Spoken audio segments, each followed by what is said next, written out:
Good evening and welcome to Your Choice 2024, ntTV's coverage of the presidential, Senate, and House contests, as well as key local races in our area. I'm Avery Callens. And I'm Brooke Deering. For the next 2 hours, we will bring you updated election coverage, a look at some of the critical issues facing all of us, including the economy, women's health, immigration, and political stability in our country. We'll also go live at the watch parties for the hotly contested U.S. Senate seat here in Texas, and we'll be taking the pulse of our students through our social media center. ntTV is in Austin tonight talking with journalists at the Texas Tribune as they follow the state and national races. We'll also bring you coverage in Spanish from our ntTV Noticias colleagues. But first, let's set the scene as we watch the votes come in. To say the 2024 election cycle has been unusual would be an understatement. The Republican challenger Donald Trump is a former president but is facing serious legal issues from his previous term in office. Nonetheless, he swept the GOP nomination and is on the ticket with J.D. Vance as his new vice presidential running mate.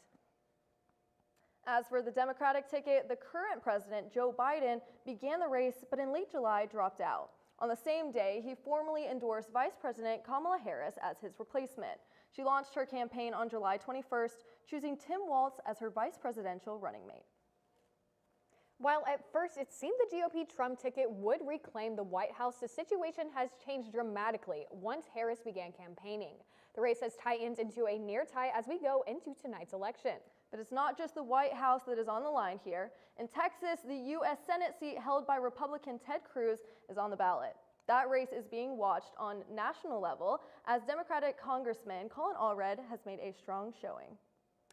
ntTV reporter teams are live across North Texas and in Austin. And in Chilton Hall studio, we'll be talking with a distinguished panel of election issue experts. But first, let's hear from our field teams. ntTV's Grace Grimes is at the Republican watch party for Ted Cruz in Grapevine. Grace, what's the atmosphere tonight? That is right, guys. It is a very festive environment here at the Gaylord Texan Resort here in Grapevine. Republican Congresswoman Beth Van Dyne is holding her watch party here tonight. She represents District 24 in Congress, which covers parts of northern Tarrant and Dallas counties. As you can see, the energy here is very high tonight. Behind me, there is a live band performing, and there are over 700 people from the Republican Party registered to be here tonight.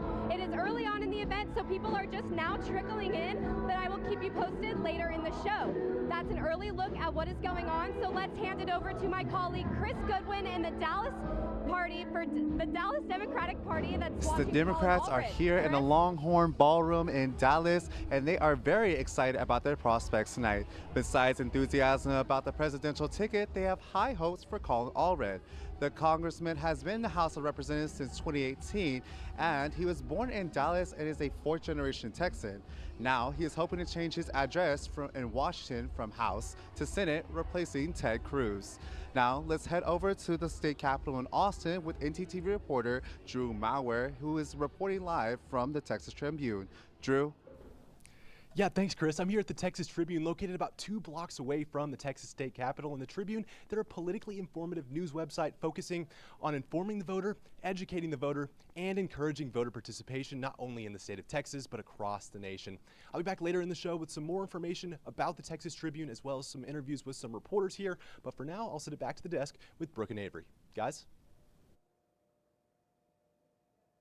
Thanks, Drew. Right now, we want to head over to our second studio in Chilton Hall, where we have a special ntTV UNT Student Social Media Center up and running. You'll be hearing from our students and others on social media about their concerns. Also, our Spanish language Noticias colleagues are working out of the studio, and we will be joining them with a full update on voting just a bit later. Now, however, let's go to our expert panel from UNT to help us make sense of what we are seeing and hearing. ntTV's Emma Burns is our moderator for tonight. Emma?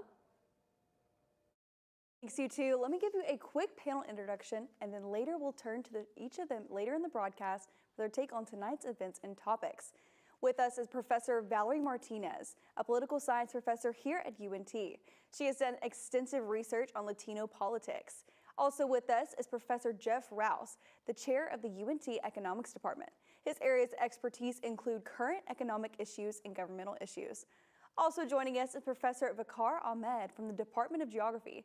His areas of expertise include government policy making and the politics of climate change, as well as geography and the development and underdevelopment, and we'll hear from them throughout this broadcast. But for now, Avery and Brooke, back to you in Studio B. Thanks, Emma, and thank you, panel. Another group that is watching the outcome of this election is also here on campus, our students. The Political Science Department and the Student Government Association are hosting a watch party that is already underway over at the Union. Let's head there now with ntTV's Alexandria Teeters. Alexandria? Thanks, Avery, and that's right. If you want to sit in on a great time while watching the votes roll in, this is the place to be. Now we're in the UNT Union in room 332. This goes until 11 p.m. and they've got a bunch of fun. They've got snacks, drinks, a bunch of fun activities and games, and a bunch of stuff going on later tonight. Back to you guys at the desk, but I'll see y'all later on with more.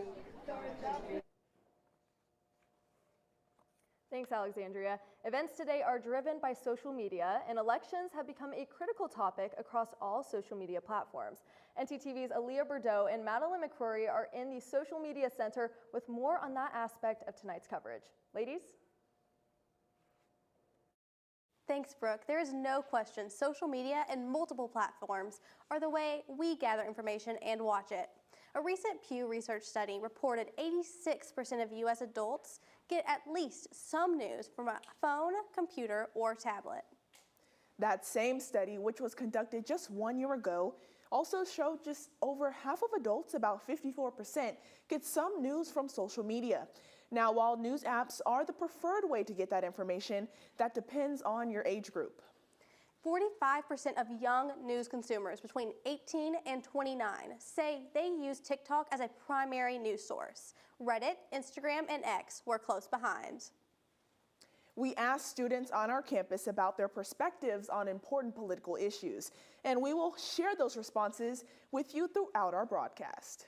Later on, we will give you the opportunity to ask your own questions to our panel of experts. But for now, let's send it back to Studio B.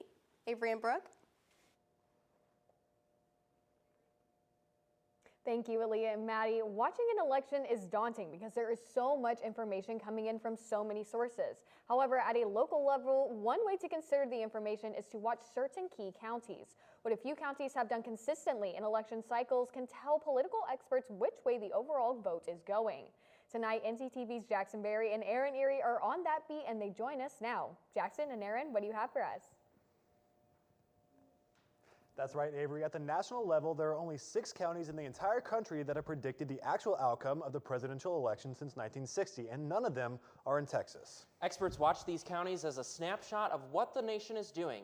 Here in Texas, we have key counties that are critical to the predicting of how the state is voting. Tonight, we're watching 7 counties across the state, Tarrant and Collin counties here in North Texas, and Williamson County, which is a suburb of Austin. Jefferson County on the coast includes Beaumont and Port Arthur. Kleberg County is a suburb of Corpus Christi, Duval County just north of the Rio Grande Valley, and Culberson County east of El Paso. We're going to follow these counties at the national and state level tonight and bring you other information about bellwether counties across the country. But for now, we're going to send it over back to the desk. Thanks, Jackson and Aaron. We're going to take a short break now, and when we come back, a first look at the numbers as they're coming in, not only from the East Coast, but also here in Texas. And we'll begin a closer look into some of the issues affecting our state and across the country. And of course, we will go to our live reporters across ntTV for ntTV's coverage of Your Choice 2024 as it continues. Stay with us. Craving something fresh, flavorful, and made just for you? Look no further than Avesta, your go-to destination for a delicious, full-service dining experience. Dive into our customizable omelets, expertly crafted by our talented cook Jonathan, who guarantees every bite is perfection.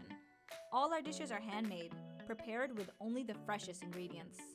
Explore our assembly line where you can choose from any of our globally inspired dishes, or customize your plate. It's that easy. And let's not forget dessert. Indulge your sweet tooth with treats from Clark Bakery. With convenient payment methods including card or flex, it's the perfect dining spot for any occasion. Quench your thirst with our wide selection of drinks. Just hand your drinking card to our friendly waiter, and they'll bring your beverage of choice right to your table. When you're done savoring every last bite, our attentive staff will whisk away your tray. Enjoy the peaceful ambiance as you dine in, or use our takeout option for a meal on the go. Avesta. Hey, listen to my flow to save some H2O. This my water rhyme, and this is how it goes. First, turn off the sink and take some time to think. When you waste water, our supply shrinks. When you take a shower, not more than an hour. Shoot for 10 minutes and save water power. Use a reusable bottle, smart like Aristotle. Ditch all the plastic and be a role model. And that was my H2O flow. Please remember how it goes, because if you don't, Earth will go, oh no!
Welcome back to Your Choice 2024. Voting has closed in most of the eastern states, with some exceptions like North Carolina, because of the severe damage caused by recent hurricanes. Voting hours were extended to 9 p.m. Eastern Standard Time, so polls are still open there. But let's take a look at the numbers we have at the moment. First up, the national picture for president. Now, numbers are just now rolling in, so we don't have too much to offer, but they are still neck and neck at 49%. Kamala Harris has 990,215 votes, and Donald Trump has 991,912 votes. Donald Trump is slightly above her with that, but still the percentages are neck and neck. Now, as for the Senate incumbent Republican Ted Cruz will have 41%, but Colin Allred is now at 58%, just a little bit above him. But again, remember, those numbers are still coming in, so that is very much subject to change. In terms of numbers, Colin Allred has 510,165, and Ted Cruz has 359,710. Lone Star voters made their voices heard in this election cycle. With just 2 weeks of early voting this year, more than 9 million Texans voted in person or by mail-in ballots. Now, that is down from 2020, but remember, we are coming off of the COVID pandemic, and we had 3 full weeks of early voting with an emphasis on mail-in ballots. This year, well over 48% of all registered Texans voted early. That may actually go up because mail-in ballots are accepted through tomorrow. However, here in North Texas, with the weather cooperating and the rain well to the east, voters had an easy time getting to the polls. We all know each vote matters, but when it comes to the presidential races, it's a bit different. The United States elects all of its political candidates based on our simple popular vote, except for the president. The president and vice president are chosen by the Electoral College. Now, what does that mean and how does it work?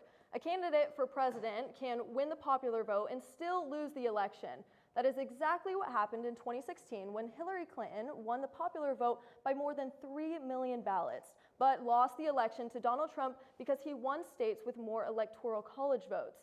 Here is how it works. Each state gets 1 electoral vote for each of its House districts. That reflects the population of that state.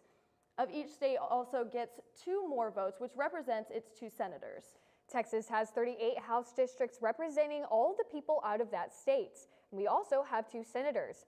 All of that equals 40 electoral votes. Now in Texas, if one presidential candidate gets just 50.1% of the popular votes, that candidate gets all 40 of our electoral college votes. Adding up all these votes nationwide means there are 538 available votes. The presidential winner must get 270 or more votes in the electoral college, regardless of what that popular vote might be. That leads to so-called battleground or swing states.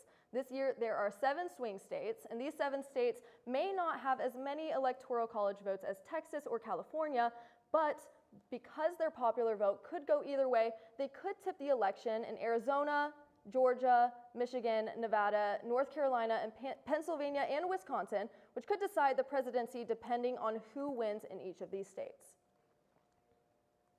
This has also set up a recipe for the polarization of voters. Over the past few years, a political polarization has seen a divide and has become a more pronounced and very prevalent issue. But what does this mean for Texans, and how are their candidates navigating through this polarizing time? I took a trip to Ted Cruz's and Colin Allred's rallies across the state to find out. That is the sound of passionate Texas voters cheering for their candidates as they face one of the most crucial moments in their career. Republican incumbent Ted Cruz and Democratic Congressman Colin Allred are running for Senate. And like most modern politicians, they are not afraid to directly attack their opponent, especially after their first and only debate. But I know at the end I heard a voice over the loudspeaker calling out, "Clean up on aisle 9."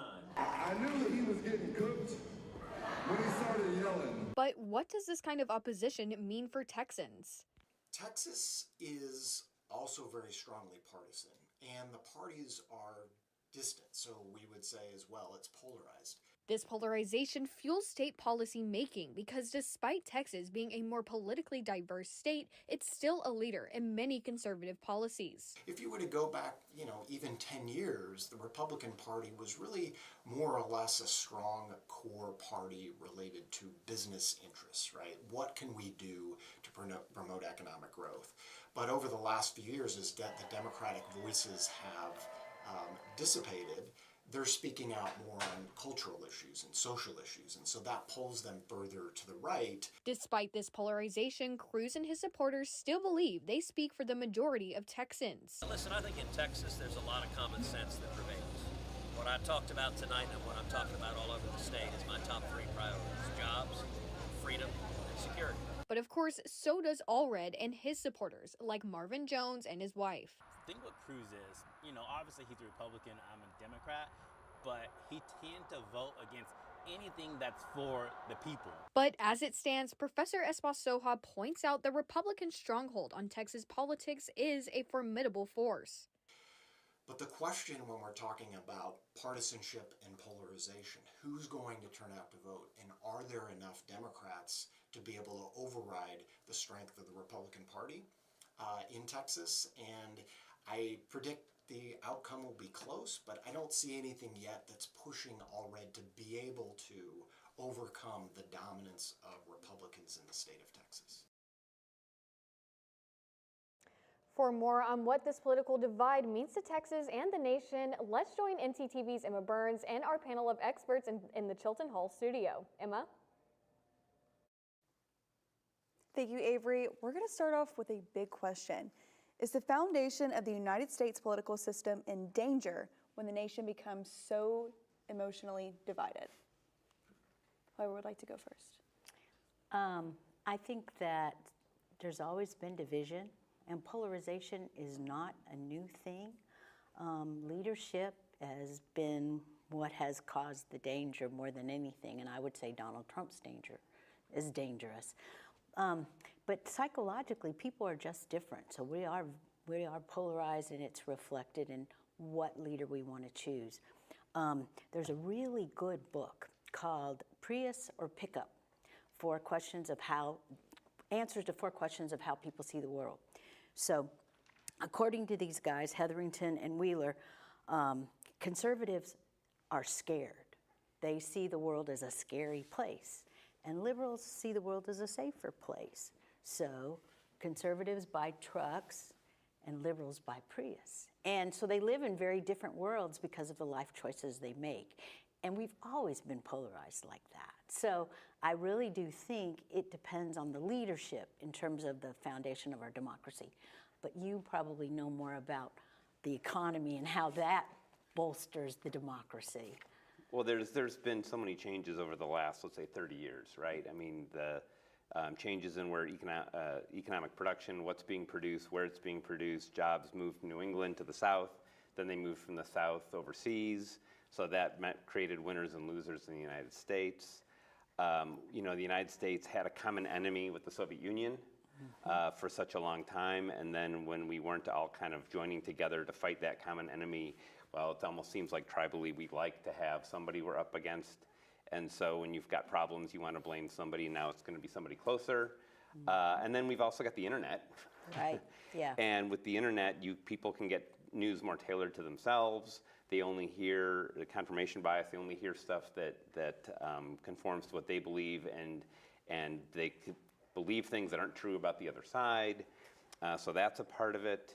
But I think to your question about the destabilizing impact of this polarization, you know, democracy. I didn't really think about this so much. We've always thought of it as being such a solid institutional framework we have in the United States, but it turns out that just one person who's willing to defy the norms of behavior that we've all sort of accepted and really pushes on those boundaries. If the institutions aren't strong enough to push back, then they can really cause a lot of damage. And for example, 4 years ago, if it wasn't for Mike Pence, but instead it was J.D. Vance who says if it had been up to him, he wouldn't have counted the electoral votes the same way, right? Which would have caused to throw everything into disarray. Yep. So if we aren't all acting in good faith, democracy really doesn't have a chance because it really depends on everybody wanting it to succeed. Professor Rahman? I think polarization has a context. Look, this country has gone through a civil war, so you know polarization is part of this country's history. So I won't really think about it as fundamentally disuniting the country. But what has happened at this point of time is the emergence of social media, as you point out, and we have created echo chambers where it's not simply the fault of the conservative that they are in an echo chamber. Even the liberals are in an echo chamber. And it's not simply the algorithms that the conservative or the liberals are getting through social media. It's also the collapse of the legacy media, if I might call it. The newspapers, the CNNs, the MSNBC or the Fox News, whether they are doing real journalism or not is anybody's guess. The way they twist things to get those audiences to stay with them, or how they twist the versions that politicians are saying. Take the simple case of Trump talking about Liz Cheney and what he meant when he was sort of talking about Liz Cheney going to being put in front of the army or facing war, and what it would do to her being so gung-ho about war, and how it was taken out of context to present the fact as if she would be up and would have to face guns. Every media literally presented as if, he was talking about Liz Cheney being put in front of a firing squad. So, this creates social fissure. Media creating that social fissure so as to attract a certain kind of audience to stay with them. Yeah. So media is creating that because it serves their interest, because there is also a collapse of real journalism because of rise of social media and alternative media, and everyone wants to be attract that algorithmic audience. So other than the fact that, the emergence of politicians who want to live in that bubble which attracts a certain kind of audience to vote for them.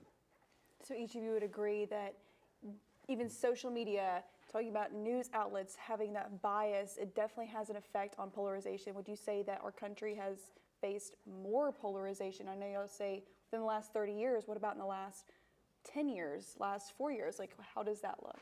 No, I would actually, it goes back again to the leadership. and if there's any consensus in values, and there hasn't really been a reflection of a consensus in values for some time now because of Donald Trump. I mean, seriously, the rule of law is one of the values that people believed in. Now, obviously, we break that rule when we speed a little bit, but, you know, we follow the rules. We've been trained to do that, and he's just thrown the rule book out and given permission to people to say and do things that they never would have, I don't think, actually acted on or said, because we had rules not only of just law, but rules of etiquette and morality and fairness, and those things just, and as you said, also that they don't necessarily present these things in a context where they're truthful, right? So, yeah, it's gotten worse. Well, and just thinking a little bit in terms of economics and in media, you know, you've got different brands. We call it monopolistic competition when brands try to really cater to one segment of the market. And so you've got, whether it's Fox News or CNN or whoever, they're all trying to solidify their demand by one group so they can sell more commercial time. So they're going to, like you said, twist things or at least put things in a favorable light in order to maximize their viewership. And so they've got every incentive out there to try to accentuate the polarization rather than to try to reduce it. All right. Thank you guys so much for your input on polarization. We'll be back later with the show for more answers to some questions, but for now, we'll send it back over to Avery and Brooke at the desk. Thanks so much, Emma. Well, we talked about the importance of certain states in the overall election a few minutes ago. In Texas, we have certain counties that can predict a trend in the statewide vote. Let's join ntTV's Jackson Berry and Aaron Erie for a first look at these numbers from these counties. Guys? Thanks, Brooke. We're going to see how our Bellweather counties are doing. The first three counties we want to cover are Tarrant, Collin, and Williamson. Now we're going to start out with Tarrant. This county is on the national radar as a trend county. As of recent years, Tarrant has been flip-flopping quite a bit. And in the 2016 election, Tarrant County leaned 8.6 Republican in favor of Donald Trump. However, 4 years later in the 2020 election, a Democrat won the county. In fact, that was the first time a Democrat won in Tarrant since 1964, when Lyndon Johnson won. Now, this change of heart may be due to exponential growth in population in Tarrant County. In 2016, Tarrant had just over 660,000 voters, but 4 years later, the total voter count rose up to over 834,000. We'll keep a close eye on our neighbor county as the night goes on and see if they flip-flop again. That's right, Aaron. And now we're going to cover Collin County. It's a different story there. Similar to Tarrant, the last Democrat to win was also Lyndon Johnson. However, since then, it's been all Republican. So why are we covering this county? Well, the Republican margin of victory has been steadily declining over the last 20 years. That's right. And in 2004, George Bush had a 43% margin of victory, but fast forward just 16 years to 2020 and things changed quite a lot. Trump still won in this county in 2020, but with just over a 4% margin of victory, that's a huge differential, and this may very well be the year where Collin County turns blue. Speaking of turning blue, Williamson County, similar to Tarrant, actually ended up in favor of Biden in 2020. Now, that was a narrow win, only a 1.41% margin of victory, but that could be an indication that Williamson is headed in the same direction during this election. And Williamson, even on the Senate level, has changed drastically. In 2012, Ted Cruz won the county by nearly 20%, but only 6 years later, Beto O'Rourke took the reins and won the county by 2.8%. Like Jackson said, it's a pretty slim margin of victory, which is why Williamson is such an interesting county to keep an eye on right now. Later in the show, we'll be back to fill you in on more of these counties and how the votes are looking, but for now, we're going to send it back to Brooke and Avery at the desk. Thanks, Jackson and Aaron. We'll check back in with you a bit later, but for now, let's head over to our state capitol where ntTV's Drew Maurer is reporting from the Texas Tribune. Drew, how are things going in Austin tonight? Yeah, guys, as I said earlier, the Tribune is set on keeping both the first-time voter and the experienced voter as educated as possible, and they do so with their 5 focus points that go as follows. They want to explain voting to voters. They want to inform the voters about the work that they do, hold politicians accountable, highlight the most important races for Texans, and cover and limit the spread of political misinformation. Those reports include voting guides, statistical comparisons to other elections, and informing voters on how to avoid spreading misinformation. The website for the Texas Tribune has all of this information, as well as who you can see on the ballot when you make your way to the polls. I'll be back in just a little bit with some interviews with some reporters here at the Tribune. For now, back to the desk. Thanks, Drew. This year, a number of seats in both the U.S. Senate and the House of Representatives were up for grabs. This includes politicians who retired or decided to run for another office. Now, all 435 congressional House seats are on the line, while in the Senate, 34 seats are on the ballot.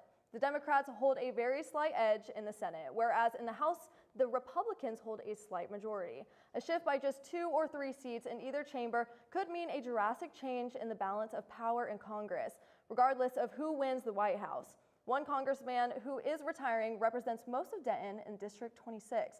That man is Republican Mike Burgess.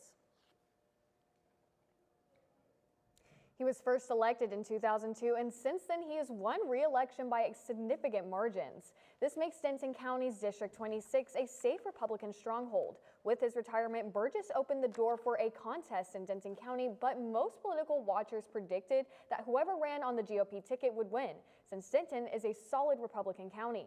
Brandon Gill is a 30-year-old with no previous political or elected experience. He calls himself a Trump Republican, fully supporting the former president.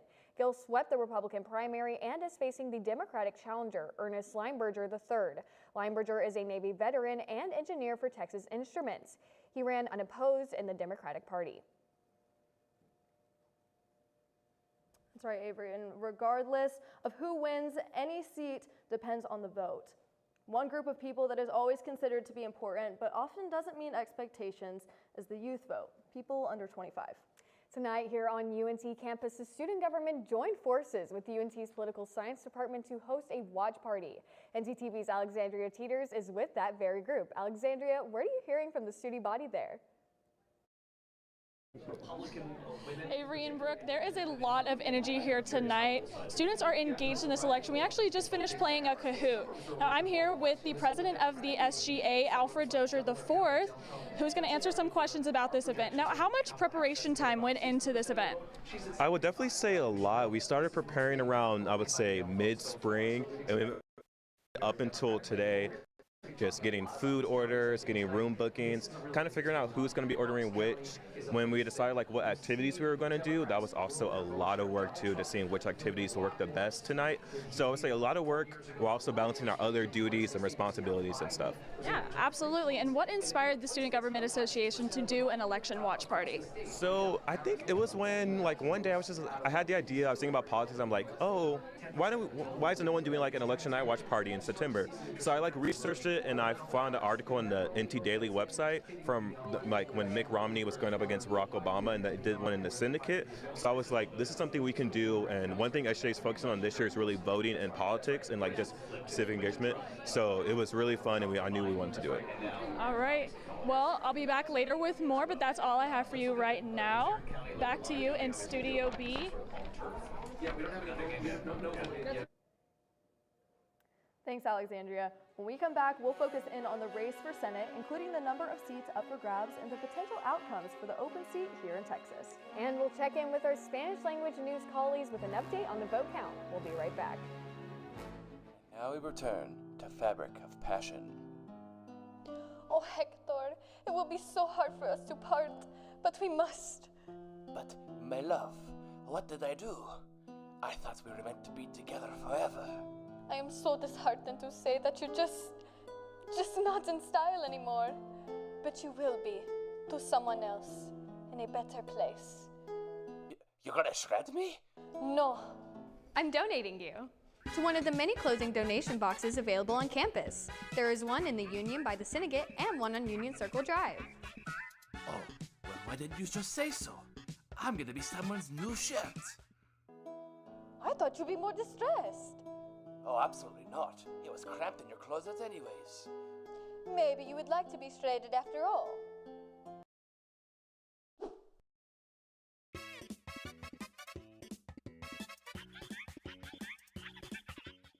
Has this ever happened to you? My bike! My bike is gone! Stolen bikes are an epidemic sweeping college campuses across America. What am I supposed to do? It's quite simple. The We Mean Green Fund has partnered with the UNT Police Department to offer free bike locks to any UNT student with a bike. Just show up with your bike in tow and ask. Now I'll never lose my bike ever again. Enough worrying. Get your bike lock today.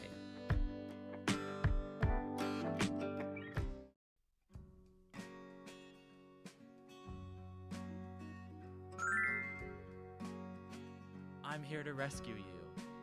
Oh, my prince. No so fast.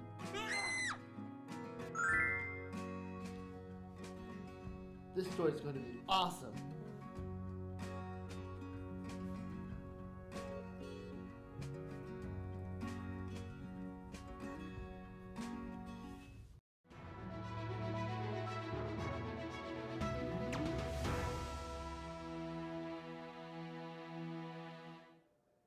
Welcome back to ntTV's Your Choice coverage. Let's take a look now at the race for Senate between Ted Cruz and Colin Allred.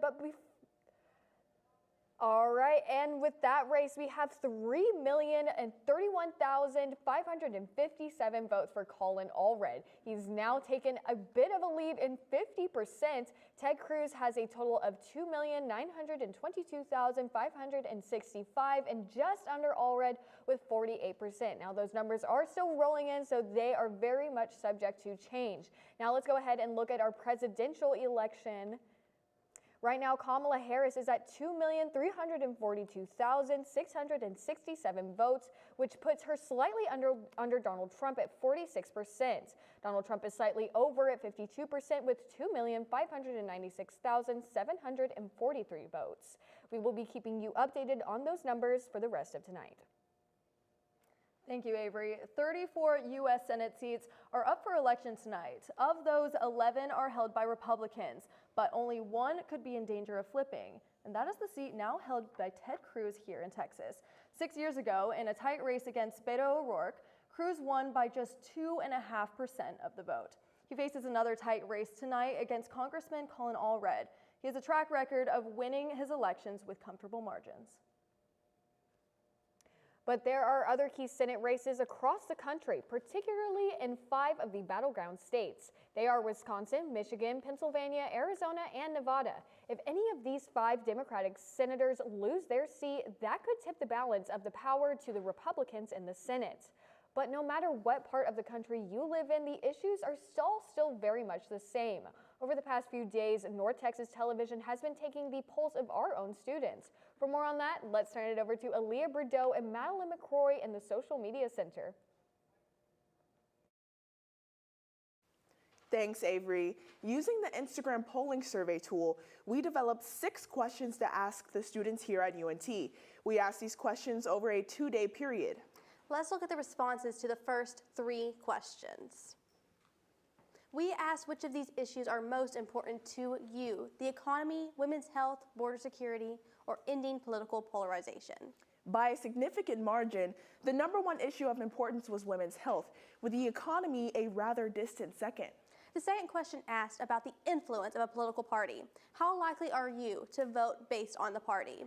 Here, 46% of the respondents said they were voting along party lines, while 30% said they based their decisions on individual candidates alone. Our third question in this group was simple: where do you get your political news? And like the national surveys of recent years, social media wins by a big majority. Over 60% of students who responded said social media is a form of their way for the news source. 31% said TV and newspapers were their main news sources. Certainly, that last question underscores the importance of social media on many platforms as a key to reaching college students and young adults. Avery and Brooke will have more from the poll later on in the broadcast, but for now, back to you in Studio B. Thank you, guys. Now, we're going to turn it back over to Chris Goodwin at the Longhorn Ballroom in Dallas, where the Democratic Watch Party continues. Chris? Thanks, Avery. The folks here are watching the votes come in with high hopes. It's been 30 years since a Democrat won a statewide election, and Congressman Colin Allred is hoping to reverse that trend and move to the Senate. He flipped a red congressional district back when he won in 2018 and has since positioned himself as a moderate who can work across party lines. Allred has strongly criticized the ban on abortion and has made reproductive rights a central part of his campaign. So, Allred supporters are hoping to make history tonight and turn a red Senate blue. I'll have more later on in the show, but in Grapevine, ntTV's Grace Grimes is at the Republican Watch Party, which has not begun yet, but she'll be providing us more information on some Republican candidates on this year's ticket. Grace, set the scene for us. Van Dyne is the former mayor of Irving and has previously served the Trump administration's Department of Housing and Urban Development. She was first elected into Congress in 2020 and is seeking her third term in office. She is expected to defeat. We are going to toss it over to Chris Goodwin at the Democratic Party right now.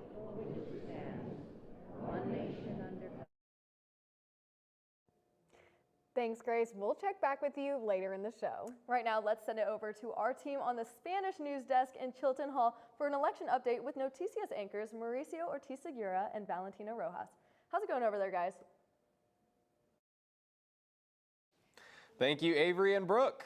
Ahora, aquí desde Chilton Hall les damos lo último de las elecciones en su idioma. Vamos a echar un vistazo a los números para la carrera presidencial y la carrera senatorial.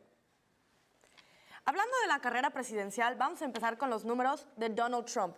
Tiene el 51% de los votos ahorita mismo, con un 3.231.057 votos. Y hablando de Kamala Harris, tenemos un 47% en los votos, con 2.986.348 votos. Y en la carrera para el senador de Texas, tenemos senador Cruz con 48% de los votos, con 2.922.565 de los votos. Y Allred tiene el 50% de los votos, con 3.031.557 votos.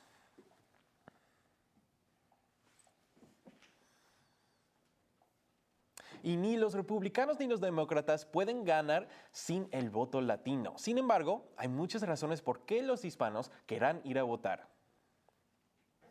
Según el Pew Research Center, la población hispana elegible para votar en 2024 ha crecido a 36.2 millones. Eso es casi 4 millones más que en las últimas elecciones presidenciales, en las que solo había 32.3 millones de latinos de todas las razas elegibles. Dado que los hispanos son el segundo grupo demográfico más grande de los Estados Unidos por raza y etnia, es seguro decir que su voto podría fácilmente inclinar la elección en cualquier dirección. Sin embargo, ¿qué hace que los latinos salgan a votar? La economía es, con muchos, uno de los problemas más importantes, si no el más importante, en el que se centran los latinos en este momento, sin importar su afiliación partidaria. Y la economía es el problema número uno para ti. Sí, por supuesto. Impacta a todos nosotros. Sin embargo, el 93% de los partidarios latinos de Trump tienen más probabilidades que los que apoyan a Harris de tener la economía como su principal prioridad. La diferencia es de solo de 7% de los votantes de Harris. Después de la economía, el rango de la importancia de cada tema para los latinos de cada partido respectivo varía. Para los votantes de Harris, la atención médica, la política de armas, los nombramientos en la Corte Suprema y la desigualdad racial y el cambio climático siguen a la economía entre los 5 temas principales por los que emiten su voto. Mientras que para los latinos que apoyan a Trump, los delitos violentos, la inmigración, la atención médica y la política de armas son los temas más importantes. Como la atención médica es importante para ambos, un tema candente para esta elección es el aborto. Y, según el Pew Research Center, el 62% de los latinos que votaron por Harris creen que tomará buenas decisiones con respecto a este tema, mientras que el 39% de los latinos que votaron por Trump creen que él hará lo mismo. Con tantas políticas críticas en juego, sin importar por quién voten, está claro que los votantes latinos están, en general, igualmente comprometidos con el resultado de esta elección, algo que esperamos descubrir esta noche.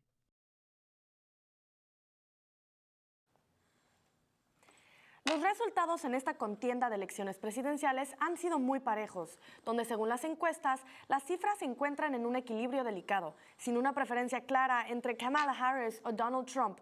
Una indicación, como los resultados de las elecciones van a salir, son con los condados Bellweather. Este término describe los condados donde los votos terminan apoyando al candidato ganador. Entre varios, solo Clallam en Washington ha mantenido una racha de predicción en las elecciones desde 1980. Vamos con nuestras presentadoras María García y Elizabeth Moreno. Adelante, chicas. Gracias, Mauricio y Valentina. Los Bellweather Counties o condado independiente suelen ser tema de conversación durante las elecciones, ya que suelen anticipar el resultado electoral nacional al votar por los candidatos que eventualmente ganan.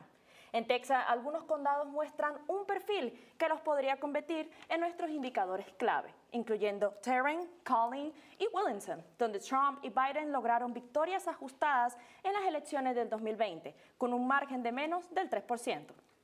El condado de Tarrant, hogar de ciudades como Fort Worth, Arlington y otros pueblos como Hearst, Euless y Bedford, registró un cambio notable al inclinarse por Biden en el 2020 con una ventaja de 2.22%. Fue la primera vez que un candidato demócrata ganó el condado de Tarrant desde 1964. En cuanto a los candidatos del Senado, Beto O'Rourke superó a Ted Cruz en las elecciones del Senado de los Estados Unidos con un 0.69% de ventaja. En el condado de Collin fue Trump quien ganó las elecciones del 2020 con una ventaja de 4.34%. Es importante tener en cuenta que en este condado, donde se encuentran las ciudades de Plano, Frisco, Allen y McKinney, también ha tenido un crecimiento demográfico, donde hubo casi 500,000 votos emitidos en el 2020. Lyndon B. Johnson fue el último demócrata quien ganó en Collin en 1964, semejante a Tarrant, previo a las elecciones del 2020. Y en el condado de Williamson, donde están ubicados varios suburbios de Austin, también tienen potencias que debemos notar. Biden fue elegido por este condado en el 2020 con una ventaja de 1.41% y obtuvo el 49.56% de los votos contados. En las elecciones del 2020 fue la primera vez que un candidato presidencial demócrata ganó desde 1966. Y en cuanto al Senado, Beto O'Rourke superó a Ted Cruz en las elecciones del Senado del 2018 con una ventaja de 2.88%. Estos condados de Texas están experimentando cambios demográficos y políticos que podrían posicionarlos como Bellweather Counties en futuros ciclos electorales, ya que reflejan una diversificación en el electorado que podría influir en los resultados estatales y nacionales. Los condados de este mapa muestran los resultados de las encuestas actuales. ¿Qué tenemos?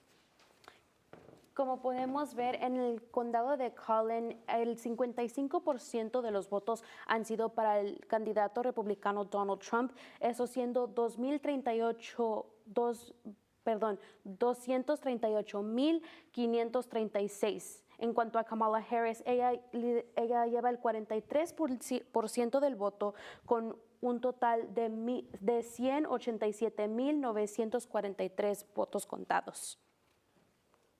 En el condado de Tarrant tenemos a Donald Trump con 52%, referente a 343.299 votos. Kamala Harris con 47%, referente a 304.816 votos. Y por último, el condado de Williamson también enseña que es un 50% para el candidato republicano Donald Trump con 129.900 votos y Kamala Harris con 49%, 126.535 votos. Es todo lo que tenemos. Regresamos al estudio. Gracias, María y Elizabeth. Un estudio del Centro de Estudios de Inmigración analiza el impacto de la crisis fronteriza en las elecciones. Los investigadores encontraron un aumento significativo en la población nacida en el extranjero. Durante la presidencia de Biden, en marzo del 2024, 51.6 millones de personas nacidas en el extranjero residían en el país, representativo al 15.6% de la población de Estados Unidos.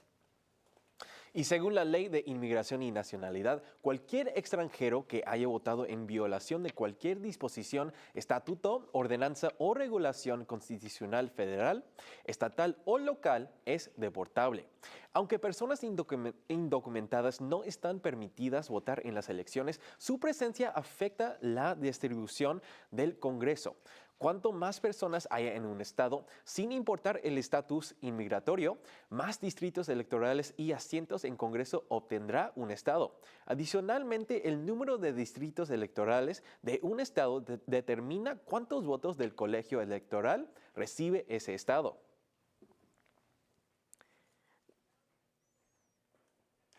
Mientras estuvo en la presidencia, Donald Trump intentó reintroducir la pregunta sobre la ciudadanía estadounidense en el censo del 2020 con el fin de excluir a los no ciudadanos de los cálculos de distribución. Sin embargo, los desafíos judiciales le impidieron lograrlo antes de la fecha límite para emitir el nuevo formulario del censo. Y la crisis fronteriza ha sido un gran tema de conversación para ambos candidatos y esperamos ver las políticas de los candidatos en vigor. Y el Texas Tribune ha sido un medio de comunicación política en Texas desde 2008. Basados en Austin, ellos se dedican a promover acción política a través del periodismo y estas elecciones no serán una excepción. Vamos con Melanie en Austin, Texas, para aprender cómo el Texas Tribune se enfoca en la política este año. Gracias, Valentina. Aquí estamos en las oficinas de Texas Tribune en Austin. El objetivo de Texas Tribune es facilitar la participación informada en nuestra democracia. Lo logran en 5 maneras. La primera es cómo explican el proceso de votación. Utilizan guías electorales para ayudar a los tejanos a conocer su boleta electoral. Después dejan que los lectores informan su trabajo, reciban sus opiniones, preguntas y comentarios sobre su cobertura. También responsabilizan a los políticos. Se enfocan en lo que cumplen y en lo que fallan de cumplir. Tratan de ser totalmente bipartidistas. Dan prioridad a la cobertura más útil. No pueden cubrir todo en estas elecciones, así que deciden lo que es más importante. Por último, cubren la desinformación y tratan de verificar hechos para combatir este problema. Cuando se trata de informar al público, el Texas Tribune sí le importa. Esto es todo lo que tengo por ahorita. Regresamos al escritorio. Gracias, Melanie. Bueno, creo que eso es todo lo que tenemos hasta ahorita. Vamos con nuestros compañeros de transmisión en inglés en el estudio. Pero no se vayan, regresamos muy pronto. Thanks, guys. Coming up, a conversation with our panel of experts discussing women's health and gender issues. And more numbers when we come back. Keep it here.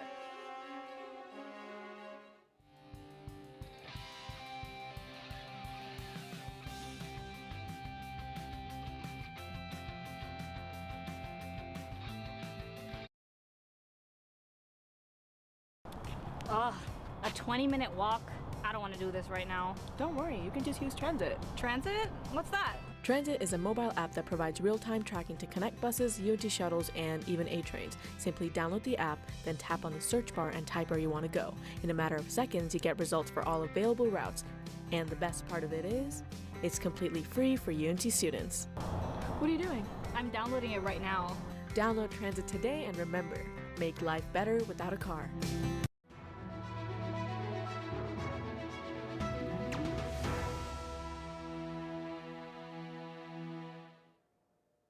Welcome back to Your Choice 2024. Time to check in with our latest numbers.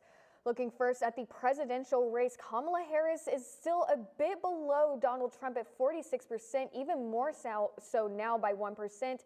She has a total of 3,098,843 votes in total. Donald Trump has risen from 52 to 53% and now has a total of 3,602,259 total votes. Taking a look at our Senate race, we can see that Colin Allred has a total of 3,167,973 votes and is now at 48%, putting him just a little bit below Ted Cruz. Ted Cruz is at 50% with 3,350,509 votes. We will continue to update you guys on these numbers as the show continues. One of the biggest issues motivating voters in this election is reproductive rights. That has been in place since the U.S. Supreme Court overturned Roe v. Wade 2 years ago. We'll look at how that has impacted women's health here in just a moment. But first, let's take a look at why the Supreme Court factors in this to the election and the impact of their abortion decision. Because justices are appointed by the president and confirmed by the Senate, politics are almost always an issue. Right now, the court has a 6-3 conservative majority. 3 justices were appointed by then-President Donald Trump, paving the way for Roe v. Wade to be overturned.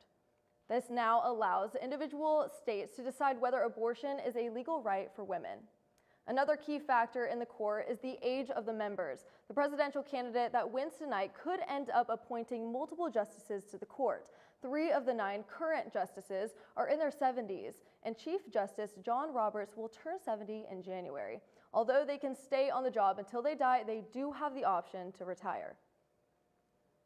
And now this brings us back to the issue of women's health.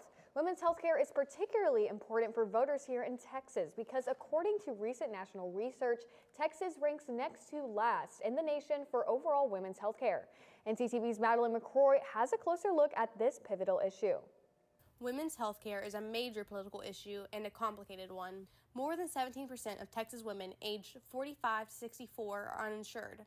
And among women 15 to 44, more than 22% don't have insurance. Texas is ranked the worst in the nation for health coverage, access, and affordability for women. UNT political science professor Dr. Gloria Cox explains the impact that has.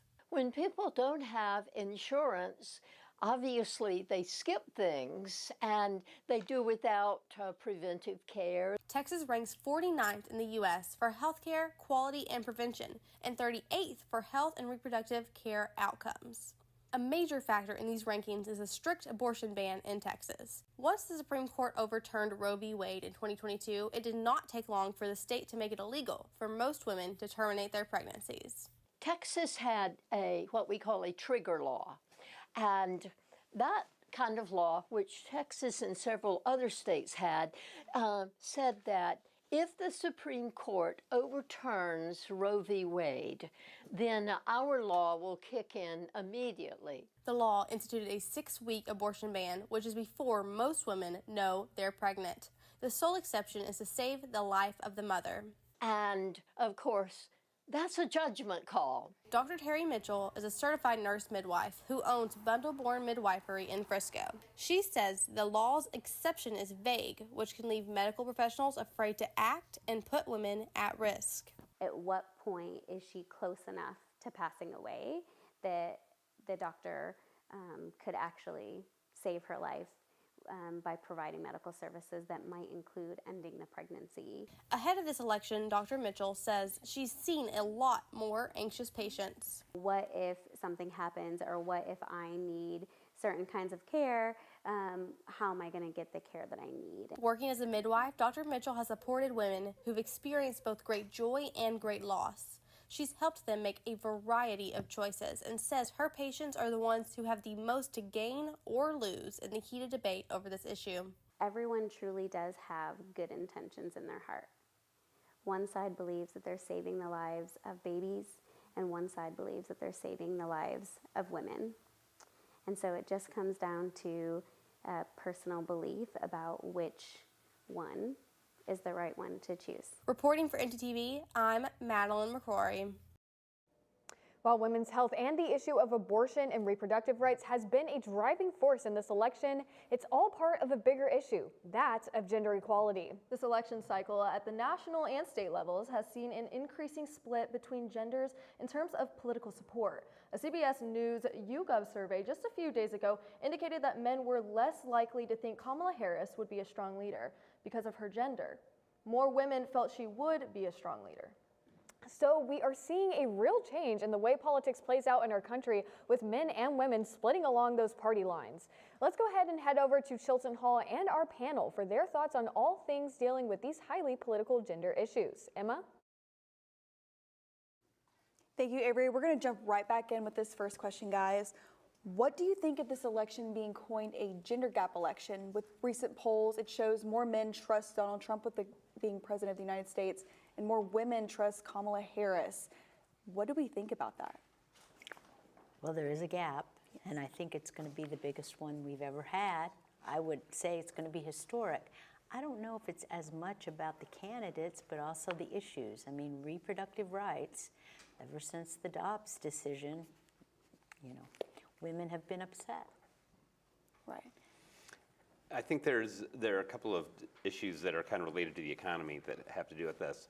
One is as the economy has developed over the last 30 years, it's become more technological, it's become more of a knowledge economy. And 20 years ago, 45% of college students were women, 55% were men, and now that's flipped. That's for a lot of reasons, but I think women are better primed to succeed in today's more modern economy.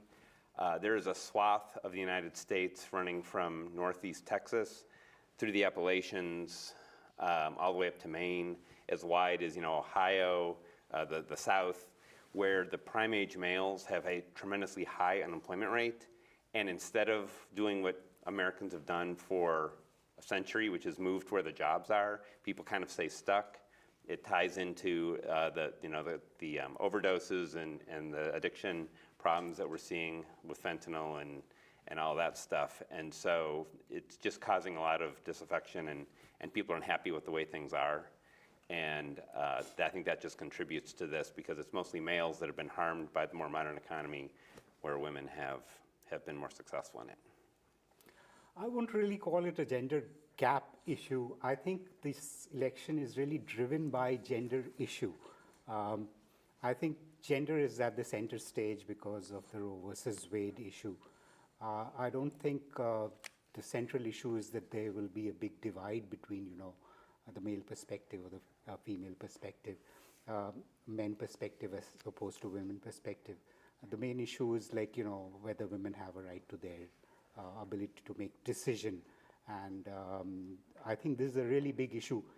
It is such a big issue that despite the fact that the 2022 elections were predicted to be a red wave, yet it was not so, particularly because of the Roe versus Wade. And this time too, we are not really absolutely certain which way it will go, because we are not really certain as to how big of an impact this gender issue, this Roe versus Wade issue is going to be, because this is the unknown factor in the election. So I would base of course, the media is pitching it as the divide issue. You have to remember that most of these polls are based on sample size of 1,000 to 1,800.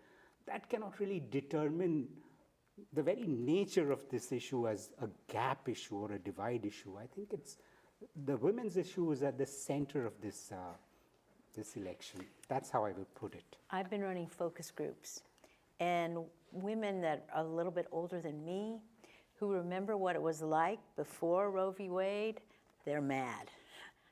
I really do think you're right. I think it's the issue that drives them as much as the disaffection of men with their situation economically. Women are angry. I'm curious what you guys think about this. You would think with an unwanted pregnancy, which is a lot of what we're talking about here, there are two people involved, and one of them is a man. And I've always wondered why they don't seem to be that as concerned of this. All right. And then just on the topic of, you mentioned the Dobbs decision and, the economics for men involved in this so-called gender gap. What do you believe could be other driving factors within? Because in the small sample size polls that have been collected, it does show a huge difference between men voting for Donald Trump and women for Kamala Harris.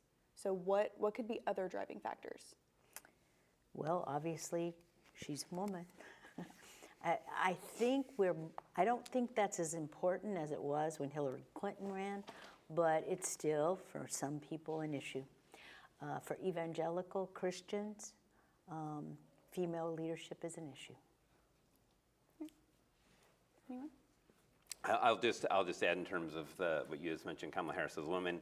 Donald Trump, going back to his comment on the bus before the first election about women, I don't know if that has really stuck with people, but I think that probably has something to do with it. Well, and he made a very paternalistic comment not too long ago when he said he was going to protect women if they liked it or not. And a lot of people took that as very paternalistic. So it again, the focus group I ran the day after that, mad. Thank you guys so much for the insight on this gender gap issue. We're going to send it back to Studio B with Brooke and Avery. Back to you guys at the desk. Thank you, Emma. Now, it's been a while since we've seen them, so let's check in with reporter Drew Maurer at the Texas Tribune in Austin and see what new information they may have for us. Drew? We're moving to double block. Yeah, thanks, Brooke. I'm here with James Barragan here with the politics reporter with the Texas Tribune. And James, I just want to first ask about the national outlook right now. Trump had an early lead, and then we've kind of seen Kamala start to narrow things up. So talk to me about what we're seeing at a national level. Some of these states have been called. What's the outlook as we currently stand? Yeah, I think, well, as you can guess, it's just the states that are pretty predictable. I've seen states like Kentucky that are reliably red. The reliable blue states are going blue. So I think it's falling sort of where we would think at this point in the night. The swing states are still out, and those are the most important ones, obviously. Absolutely. I do want to talk about swing states now. There's a lot of significant swing states that haven't been called yet. There's been a couple that have, but talk to me about what the most significant swing state is, or if there's a couple of them, just kind of talk briefly about that. Right, there's certainly a couple. Pennsylvania is a huge one. Obviously, there's been a lot of campaigning there by both sides. Michigan, another huge one. And I think Nevada and Arizona are also really big ones. Because Nevada and Arizona are on the West Coast also, those will be later reports. So that's really where the balance of the election hangs. Yeah, for sure. And then at the state level, Ted Cruz and Colin Allred, it's a tight race right now. The margins are slim. So what are we looking at coming up for that? Is that going to stay that way, or is someone going to pull away in the end? It's looking, again, predictable the way you would think it's going to go, but it doesn't look like Colin Allred is making the numbers that he needs to be making to make it an actually competitive race. So unless there's a huge surge that we see on Election Day, it doesn't look like it's going to be tighter than 2018. All right, James, thanks so much. I'll be back in just a little bit with another interview, but for now, we'll go ahead and send it back to the desk. Guys? Thanks, Drew. Earlier in the show, we touched on how some Texas counties like Tarrant and Collin can predict trends for this year's election results in Texas. Well, those aren't the only counties that can help with that. Jackson Berry and Aaron Erie are back with a look at a few more pivotal counties. What do you have for us, guys?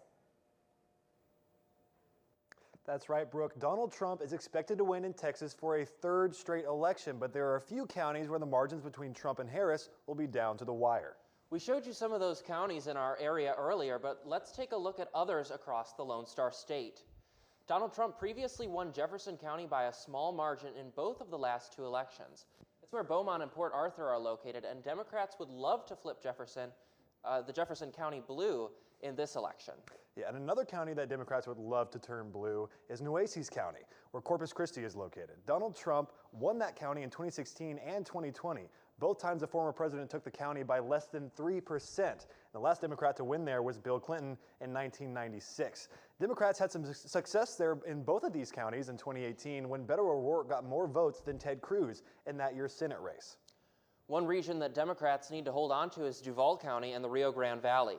It's been more than 100 years since a Republican presidential candidate won the county, but the Democratic margin of victory there has shrank in recent years. So Vice President Harris is hoping to build that lead back up. That's right. We're going to take a look at the vote totals in this county a little bit later in the show when the numbers start coming in. But for now, let's send it back to you guys at the desk. Thanks, Jackson and Aaron. When we come back, we will join our social media team to see what your thoughts are on this year's election.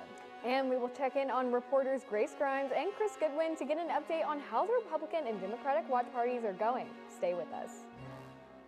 My name is Amanda Hasbell, and I'm joining you here today in the Union parking garage. Today we're going to be going over how to drive safely in the parking garage.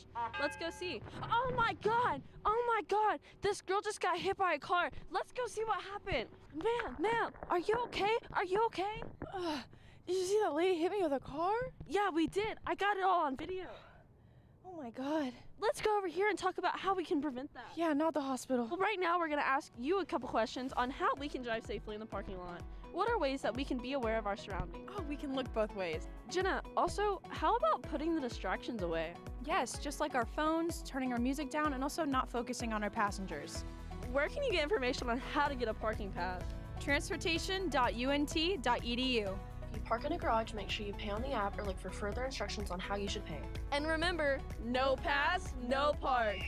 Let's all try to keep our Mean Green community safe. Remember, we're all in this together. Drive safe.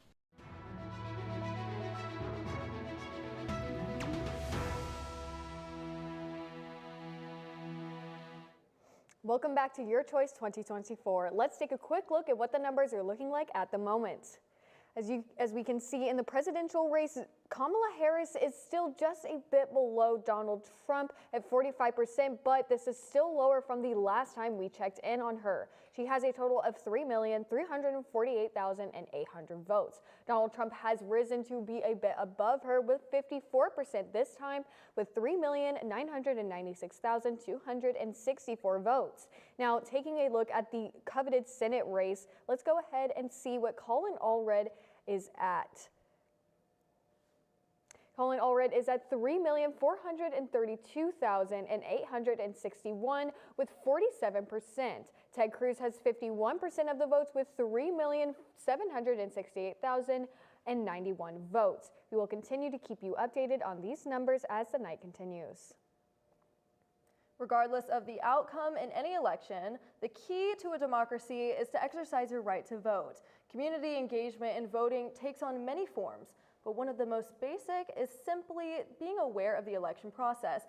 ntTV's Chris Goodwin says some businesses in North Texas take that goal of community engagement to heart.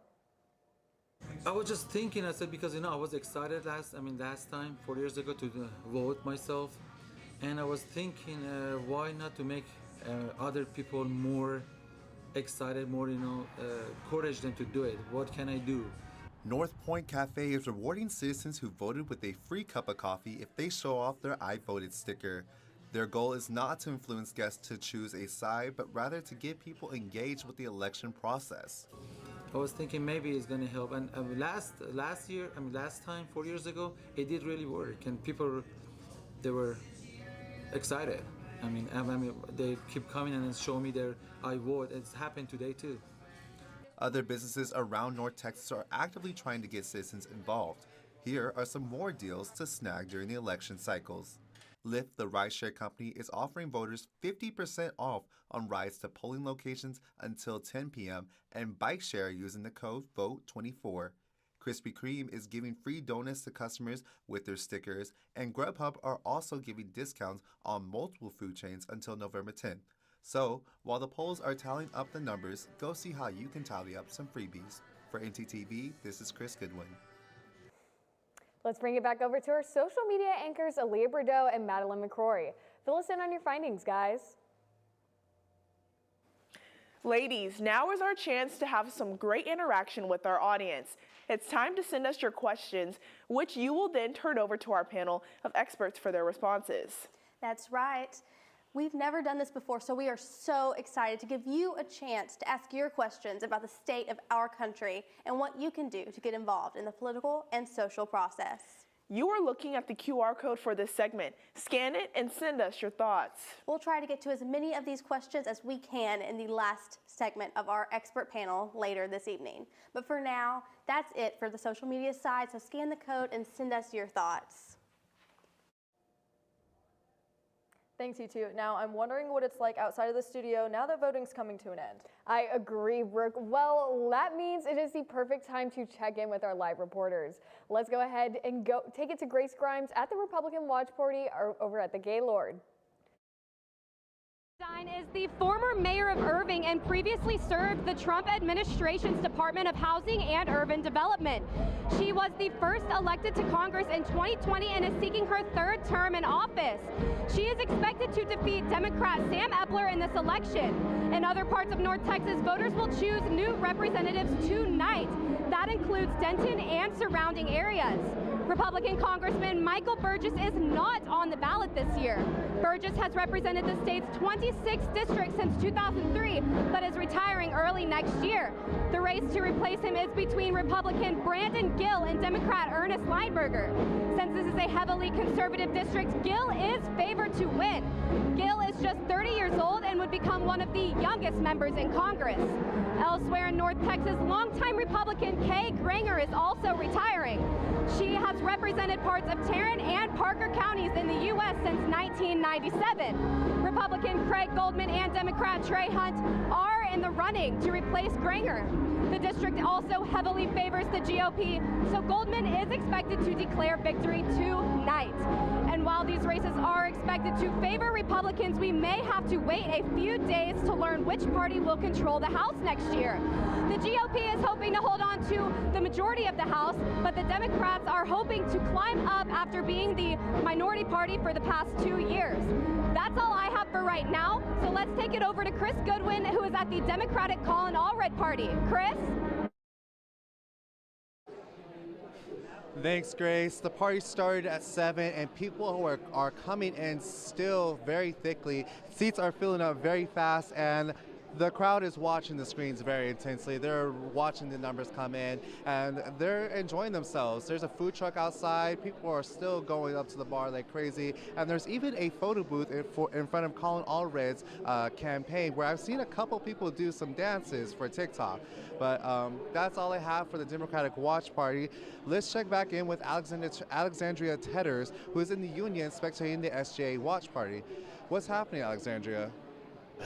Thank you, Chris. Now, I'm here at the watch party with Noah Williams, who decided to attend our watch party here at the Union. Now, are you having fun at this watch party? Yeah, I'm having a lot of fun. They had popcorn, so that was pretty cool, and popcorn was really good. So, yeah, and I'm here with my girlfriend, too, so we're just, trying to see what's going on. And you said you're a first-time voter, so how does that make you feel? Makes me feel good that I can, contribute to this country in any sort of way. So that was really fun. Going to the whole location and voting just felt really nice, especially with all these people doing the same thing as me. Yeah, of course. Well, back to you guys at the desk. I'll see you one last time later. Back to you. Thanks, Alexandria. Coming up, our panel of experts will dive us into each candidate's economic policies and who they benefit. And our Noticias team discusses a hot button issue in the election. Stay tuned.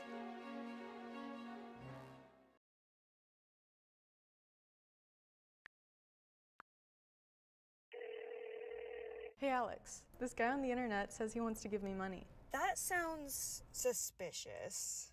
What do you mean? Typically, strangers who promise you money on the internet have their own best interest in mind. They often use bounced checks, which will disappear shortly after depositing, but not before they've asked for some money in return.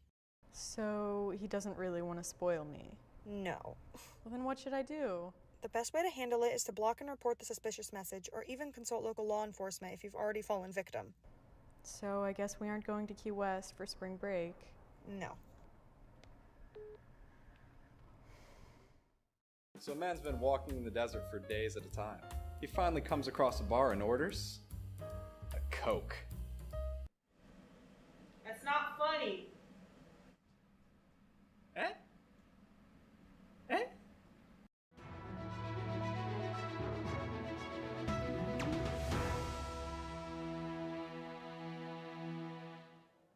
Welcome back to Your Choice 2024. Let's take a look at what the numbers look like now. In terms of the presidential race, Kamala Harris is still at 45% with a total of 3,366,649 votes. Donald Trump is still slightly ahead at 54% with a total of 4,054,942 votes. Going ahead to look at the Senate race, Ted Cruz is still at 52% with a 3,824,386 votes. Colin Allred is at 47% with 3,451,622 votes.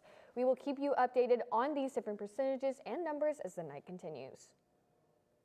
There's an old political saying that people vote with their pocketbook, meaning the economy is almost always top of mind when it comes to an election. For first-time voters, the current economic climate has been tough to navigate, which could influence their decision in this election. ntTV's Grace Escobar has more. This is the first time that most members of Gen Z have been able to vote in a presidential election. And for many of them, economic issues were a key factor in their decisions. Prices are higher than they were 5 years ago. And kind of related to that is the cost of housing, which seems to have gone up, at least at Denton at UNT, has gone up even faster than inflation. After steady gains for the last couple of years, the current national inflation has fallen to 2.4%. UNT economics professor Jeffrey Rouse says that's welcome news, but also brings new challenges. Inflation just drives prices up, and inflation has stopped. It's almost returned to where it was in the 2015, 2017 era. But that means we're now at a new level of higher prices. Thankfully, for many young workers, the high prices also mean higher wages. Whatever jobs they're working during college, and they've gone from making $12 an hour to $15 to $18 an hour, that's a much bigger increase than the inflation. But many students say they are struggling with high living costs, and that inflation was a big factor in deciding who to vote for. Everything's up, prices are up basically within everything. I think the housing cost is like through the roof right now. It's hard to pay for my apartment right now because it's just so expensive. Even though housing prices are up, Dr. Rouse says the overall state of the economy is strong. This election, I fear people are going to say whatever they want about the economy to justify whatever they already kind of want to justify who they want to vote for. The economy is doing as well now as it has in a long time. Unemployment is low, wages are up. Both candidates have policies that they're suggesting that would have negative impacts on the economy. Reporting for North Texas Television, I'm Grace Escobar. The economy remains a key issue this election, and each candidate has come out with strong statements about its past and future. But what has it actually looked like over the past handful of presidencies? The Bureau of Economic Analysis has the following data on gross domestic product growth throughout each presidency. Since the Clinton administration, there has not been that drastic of a GDP growth change. While battling a hefty wave of external economic factors, the economy went from 4% growth to 2.4% growth from the Clinton to Bush administration. It then came down to slightly to 2.3% with Obama. It stayed the same with Trump, and growth went back down again with Biden to 2.2%. With Kamala's proposed tax increases and Trump's proposed tariffs, Americans are wondering what this spells out for them. Let's take it back out to our panel of experts to see how these policies might impact the overall economic picture. Emma, what do you have for us? Thank you, Brooke. For this section, let me remind you that I'm joined by UNT's own economic expert, Jeff Rouse, to help us clear some air. First, there are a number of economic issues that each presidential candidate has proposed. As such, each side of the political spectrum has much to say about these policies. So, Mr. Rouse, based on the proposed economic policies from each candidate, what are the most impactful, and who are they trying to benefit? You know, the big policy that Trump has been advocating is tariffs, massive tariffs on everything, and you know, and on the other side, I guess Harris, if she's got policies that I've heard her reflect. One is tax credits for people who are first-time home buyers, and also anti-price gouging laws. On balance, none of these are really all that great policies. Economists aren't a big fan of either of them. The tariffs are probably the more damaging. I think there's been a letter signed by every living Nobel laureate in economics saying that Donald Trump's policies are would be far worse for the economy than Harris's. But neither one of them seems to have policies that economists would really get behind. Okay. Dr. Ahmed? Yeah, I think a lot of people have expressed concern about the economy. What they really mean is that there is difference between their earning and their expenditure, and they're really concerned about that. But none of the candidates actually have very clear-cut economic policies which are going to really address the issues of the public, because this is really the first time that I'm seeing that there isn't a concrete economic agenda. As you rightly pointed out, Trump's tax policies are sort of bizarre as to whom he's going to impose those tariffs on. He cannot really impose those tariffs on to China. That has never happened ever in history, that you impose tariffs onto a foreign country. It's actually going to go against your own public. They're going to buy things and they have to pay tariffs. As far as the Democrats are concerned, they usually have some kind of an economic agenda. In previous elections, they have had those. So usually they come up with raising minimum wage, or something of that sort. But this time we don't really see any concrete economic policies as such. The policies that Kamala Harris has talked about are bare minimum, and they aren't really far-reaching economic policies or really liberal policies or leftist policies. They aren't going to make much of an impact, in my view. One of the things that's interesting is, to economists, the economy is really doing really well right now.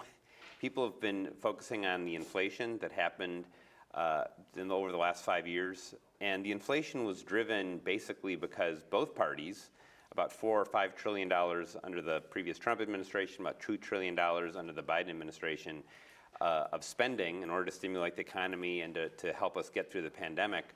That money went out into the economy. And if anything, the amount of goods we produce shrunk. And if you have more money, $6 trillion of extra money in the economy, if you don't produce $6 trillion worth more of goods, you're going to have inflation. And so that was just sort of a byproduct of us getting through the pandemic. And so prices have risen. And I think some people think that the end of inflation means prices will go back down. But that's deflation. That causes its own problems. And the best we can hope for is that prices stabilize at a new level. And the inflation rate is now back down close to the Fed's target of 2%. Unemployment is low. Growth is high. Everything seems to be, normally this would be considered a booming economy. And yet people aren't seeing it that way. And another thing, wages have gone up virtually as much as prices. So on average, that may be true for not everybody that may not feel that way, but on average at least, wages have gone up to reflect the higher prices. So it's just a puzzle as to why people aren't feeling better about it. And then I kind of want to change gears here really quick. I want to ask a question for you, Professor Martinez. What is driving the Latino vote in this election? Like, what is getting them to the polls? And just kind of talk about that with the economic perspective. Well, the main issue for Latinos is inflation and good paying jobs. And so that's their motivation. And there's been a lot of effort this year, much more than prior years, to mobilize the vote, both from the left and from the right. Republicans and Democrats have targeted Latinos. They're perceived as the ones that are left, that are still undecided, who used to be low propensity voters, who are not as much that way anymore based on 2020 behavior and 2022. So economic policies would definitely help either candidate if they came out more in terms of what they were going to do, basically to drive down prices and increase jobs.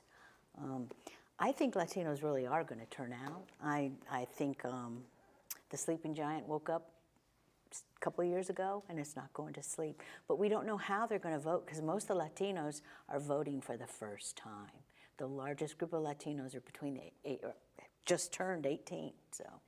All right, thank you guys so much. We're going to turn it back to Studio B with Avery and Brooke. Back to y'all. Thank you, Emma and panelists. Right now, let's toss it back over to Chilton Hall, where our Noticias crew is back to continue their discussion. What's the latest from you all?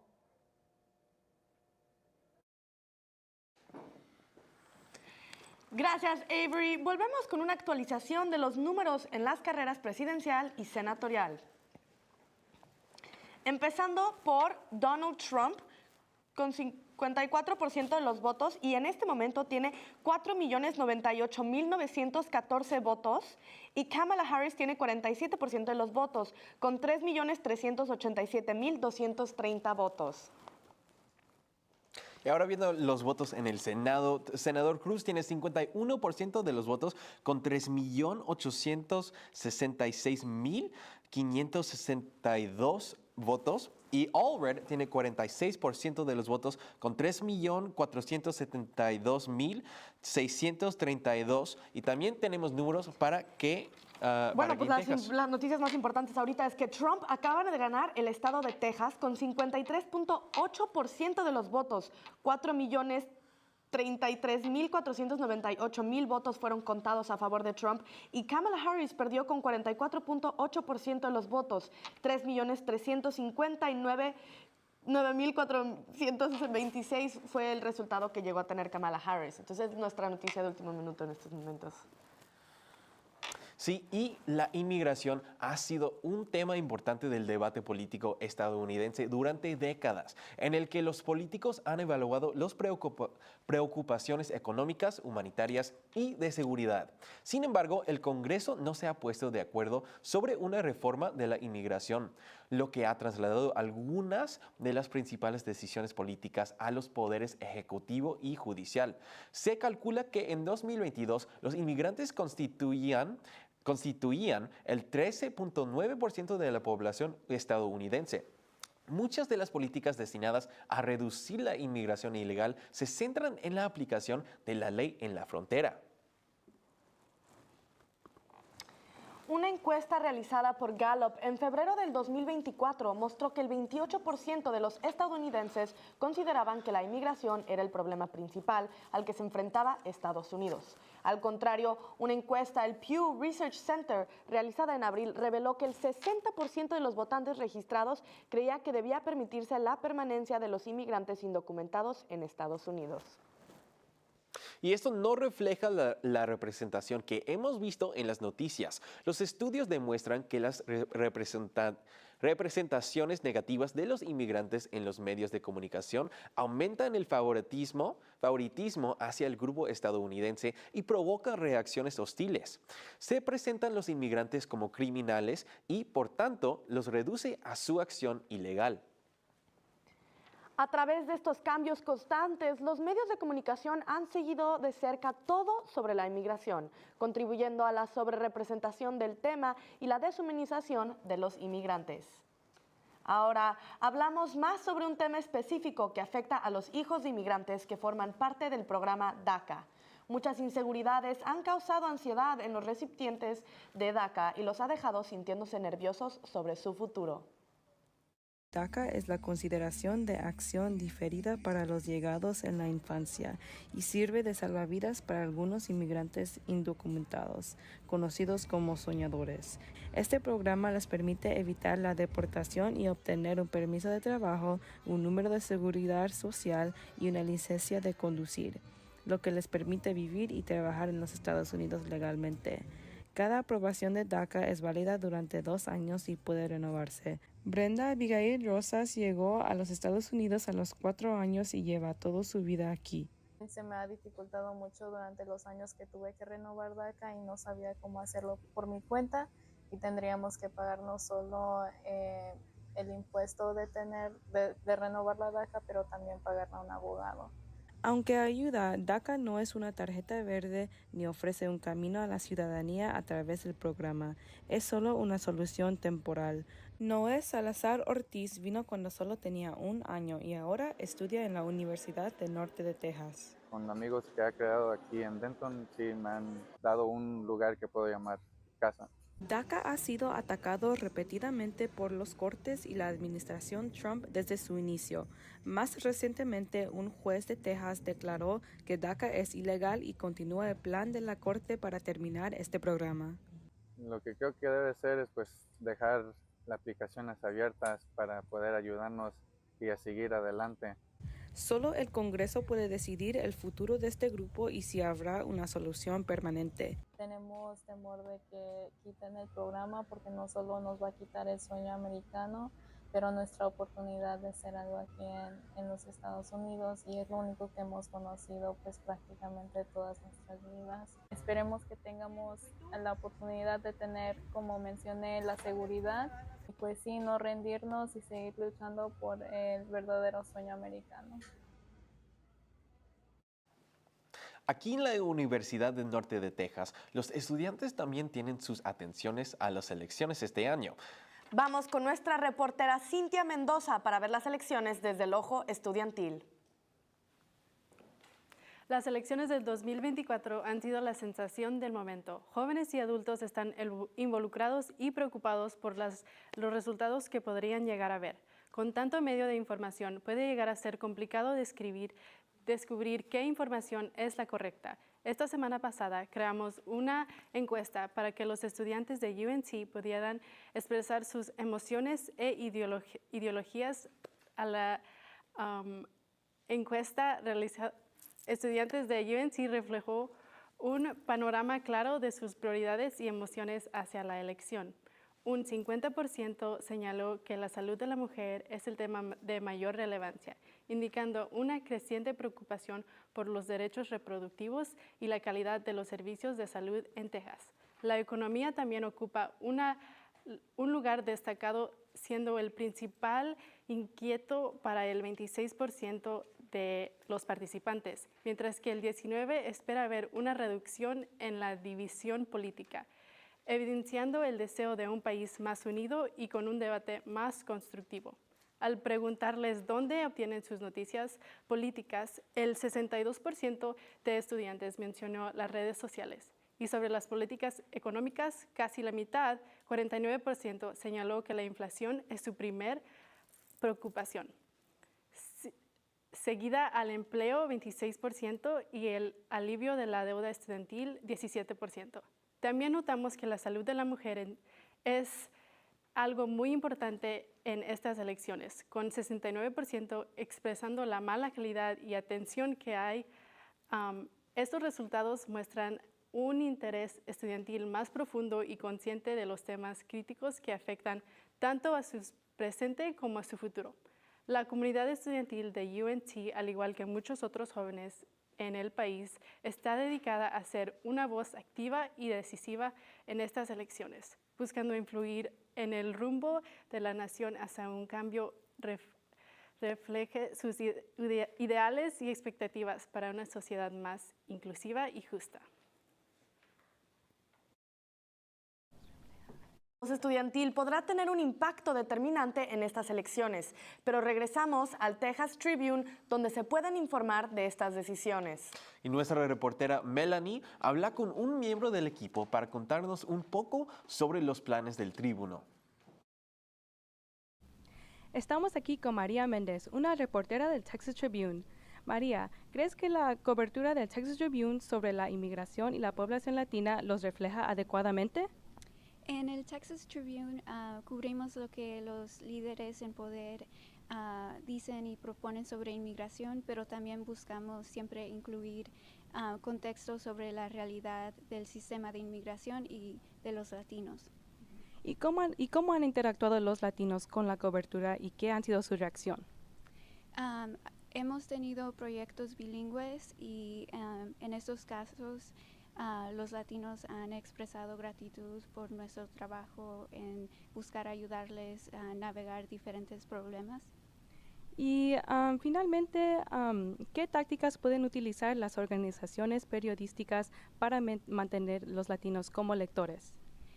Creo que las organizaciones pueden buscar aprender sobre las necesidades de los latinos y buscar ayudarles más seguido, no solo cuando hay noticias de inmigración o sobre elecciones. Pues gracias por estar conmigo hoy. Eso es todo lo que tengo por hoy. Regresamos al escritorio. Gracias, Melanie. Ha sido un placer pasar estas elecciones con ustedes. Regresamos con nuestra programación en inglés. Desde el equipo de Noticias en Español, les deseamos buenas noches. Thanks, Mauricio and Valentina. If you submitted political questions earlier in the show, we'll be back in a moment to hear some answers from Emma Burns and our panel of experts. And we will touch base with Drew Maurer and the Texas Tribune, so stay with us. The do's and don'ts of the Pole Rec Center. See that man over there? Please do not hog weights. Instead, do this.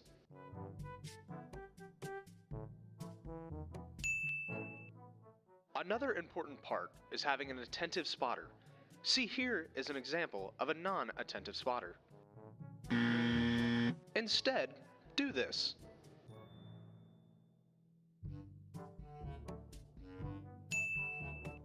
Now we head to the track, which should be pretty easy, just it's important to pay attention to the way the track goes. Remember to wipe down the equipment after you're done using it. The towels are provided by the gym, so it's pretty easy to wipe down the equipment when you are done. Thank you for using the Pole Recreation Center. It's that time of year where everyone plays a dangerous game with the flu. Going in uneducated, you run the risk of symptoms like cough, migraine, and fatigue. Don't be like this guy. Combat the flu with cough drops, ibuprofen, and a good night's sleep. Be smart, don't catch the flu.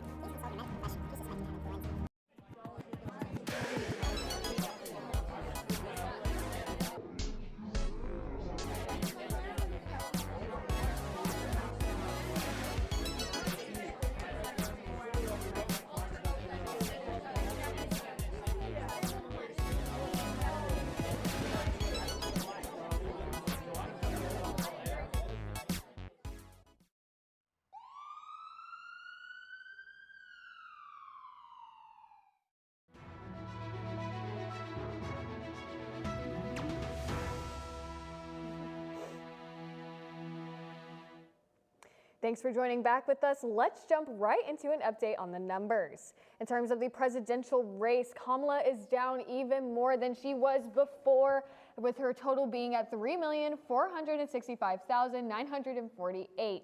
And Donald Trump is up at 55% with 4,325,981 numbers. And now looking at the Senate race, you can see Colin Allred is at 46% with 3,553,836 votes, and Ted Cruz is still at the same area, 52% with 4,800,077 votes. Now we will have one more update for you guys as this night continues, but that is all we have for numbers for now. Just like these numbers are rising, so do questions related to pivotal political issues. And ntTV's moderator, Emma Burns, is back in discussion with our panel of experts. How's it going over in Tilton, Emma? That's right, guys. Throughout tonight's show, we asked you to submit questions for our panel of experts to answer. And for our first question, when can we expect a winner? That's a really good question. Last election in 2020, it took over a week. But that was because there were so many mail-in ballots. There aren't that many this year. But I still don't think we're going to know tonight. Anybody else want to guess? Sounds good to me. Maybe wake up in the morning, maybe no, or maybe you have to wait till Friday. I think tomorrow. Tomorrow? You think tomorrow? All right. And then our other question is, do you think that young voter turnouts had a substantial impact on this year's election? Well, we'll see tomorrow or next week. Right. I hope so. You hope so? Yeah. I know all of y'all have students. Have you heard a lot of them say that they've gone out and voted, maybe more in the past in other elections? Most of my class claimed they voted, so. Okay. So higher I your voter hear turnout. every time that at least my class voted, but now I've lost hope because every time when I get the data, it's really disappointing. It was a little bit hard this year too because, normally we could bring registrars into class and make sure they got registered, and they didn't let us do that this year. Mm-hmm. In all the years I've been teaching, this was the first year the administration said we couldn't do that. Mm. So I really don't even know how many are registered. Right. All right. Another question for you guys. If either candidate would become president, how would they handle inflation? As I think I kind of referred to before, inflation was something that happened because of the pandemic spending and the supply chain issues and the reduction of productivity. Now that we've sort of gotten past all that technology that we learned about working remotely and how to get by with fewer workers, all of those new ideas that came up in that period of that difficult period are, I think, going to lead to an expansion of economic growth. So I think, like I said, the economy's been growing well, and inflation is back to around 2%, which is the Fed's target. So you just have to be careful to remember that the end of inflation doesn't mean prices go back to where they were 5 years ago, but that prices stop going up. So I think inflation's in the rearview mirror. I think it depends on where the money is going to in our economy. Too much of the money goes to the top income earners who have nowhere to spend the money, and it's in conspicuous consumption, nonsensical consumption, gambling, stock market investment which does not really have the multiplier effect in the economy, which does not create more jobs, is not really productive for the economy. I think if the money is spent towards creating jobs, goes towards the middle income and the lower income groups, it will stall inflation. All right. And then our final question from our social media poll. Some voters are concerned about their safety for after the election, regardless of who may win. Should they be concerned? Do y'all think they should be concerned? I think it depends on where they live. I don't think we're going to have any issues here in Denton, but if I was in Washington, D.C., I might be a little bit concerned there. If I were in some of the other cities where it's been really tense in the past, yeah. You know, we had the January 6th events, and I don't know if the people who were involved in that last time kind of learned their lesson and are done with that type of activity, or if it comes to that again, are they going to come back with greater numbers? There's no way for me to have any, I don't know anything, have any inside information on that. All right, well, thank you guys so much tonight. Professor Rouse, Martinez, and Ahmed, y'all have been wonderful. And thank you so much for everyone who asked a question tonight. We hope you learned something new. And thank you guys again. I'm going to send it back to y'all at the desk. Thank you. Thanks, Emma. It's a busy night here in North Texas, so I'm sure it's bustling with activity down at the Capitol. ntTV reporter Drew Maurer is at the Texas Tribune in Austin. Give us the story, Drew. Yeah, Brooke, thanks. I'm with Maria Mendez here from the Texas Tribune. And first thing, Maria, I just want to ask, what are some of the voting trends that we're watching tonight here at the Texas Tribune? Yeah, here at the Tribune, we're watching how many people turn out to vote. We're watching the race between Colin Allred and Senator Ted Cruz, and also some races that could affect the makeup of state courts and the state legislature. Absolutely, and tell me a little about some of the elections in the past. Are these trends kind of similar to what we've seen in the past, or is this kind of an unforeseen election in your mind and what you guys are thinking here at the Texas Tribune as well? In terms of turnout, we've seen a little bit less early voters. We saw an 8% drop in the number of voters that showed up to vote early compared to 2020. And we're still watching the other races. Yeah, absolutely. And then for the Texas Tribune, what's the primary approach to approaching both first-time voters and voters that are pretty experienced as well? Yeah, so we provide in-depth politics news, breaking news, but we also do a lot of work to write guides and stories that explain how Texas politics work for people who may be newer to the process. Yeah, absolutely. And my final question for you would be, just as a broad sense, what is the primary approach for the Texas Tribune when they do these kind of things for all voters? We just try to write as clearly and accurately as possible for every Texan so that everyone can be informed. Absolutely. Thank you so much for your time, Maria. And that's all for me here at the Texas Tribune in Austin. And I'll send it back to the desk in Denton with Avery and Brooke. Guys? Thanks for the recap, Drew. Now, Brooke, how about a quick look at a social media recap? Yes, Avery, let's head back over to our Chilton Hall studio and ntTV reporters Aaliyah Bordeaux and Madeline McCrory. Ladies, any final observations for us?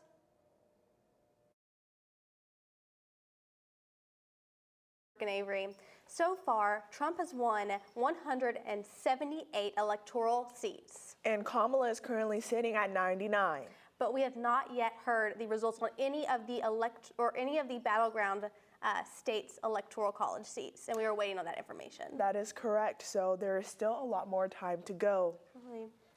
Thank you, and back to you guys at the desk. Thanks, you too. After the break, we'll head back out to all of our watch parties to see how they are wrapping up the night. And we've got the latest vote counts, all when we come back.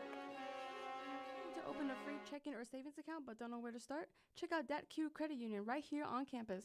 Get your Mean Green debit card instantly or apply for a DATQ Visa credit card today. Your school, your card. Plus, make deposits at their 24/7 ATM, checks or cash whenever you need it. Make sure to sign up for DATQ's online banking platform and mobile app for easy access anytime, anywhere. Visit them at www.datq.org to learn more. DATQ, the official financial institution of UNT Athletics. A 20-minute walk? I don't want to do this right now. Don't worry, you can just use Transit. Transit? What's that? Transit is a mobile app that provides real-time tracking to connect buses, UNT shuttles, and even A trains. Simply download the app, then tap on the search bar and type where you want to go. In a matter of seconds, you get results for all available routes. And the best part of it is, it's completely free for UNT students. What are you doing? I'm downloading it right now. Download Transit today and remember, make life better without a car.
Welcome back to Your Choice 2024. Before we close out here at ntTV, let's take a moment to check out the latest numbers.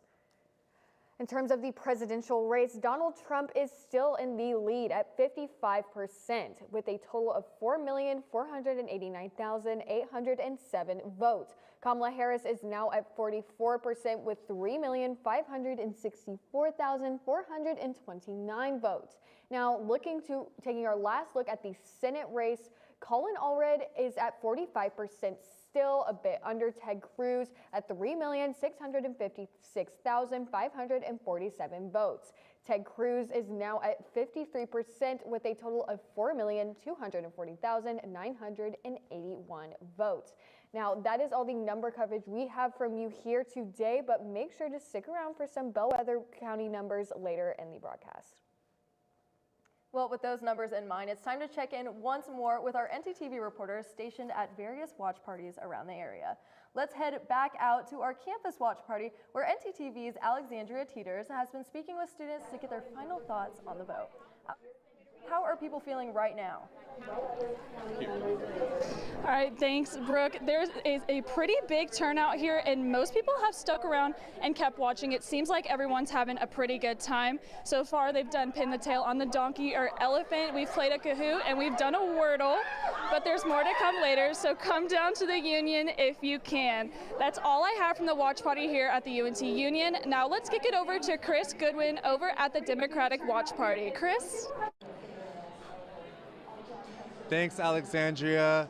The mood of the crowd has shifted since the watch party began. They are now on the edge of their seats as numbers are pouring in and projected winners are being declared. I've heard some disappointment, I've heard some cheering. It's quite the mixed crowd, and people are still waiting for Colin Allred to hit that stage. But earlier, the organizers of the event, Texas Young Democrats, came out and gave some opening remarks, pumping up the crowd. But that's all I have here in Dallas. Let's send it over to our reporter, Grace Grimes, who is at the Republican Watch Party.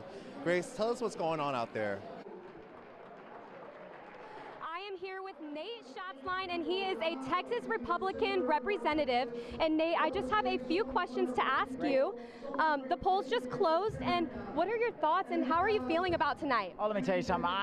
I am so incredibly excited. Look, I think we're going to take back our country tonight. Like you said, I'm a Republican, I'm a conservative, so I believe that Donald J. Trump's going to be our next president. I know that Ted Cruz is going to be our next U.S. Senator, and we're going to keep Texas, Texas. I'm very excited.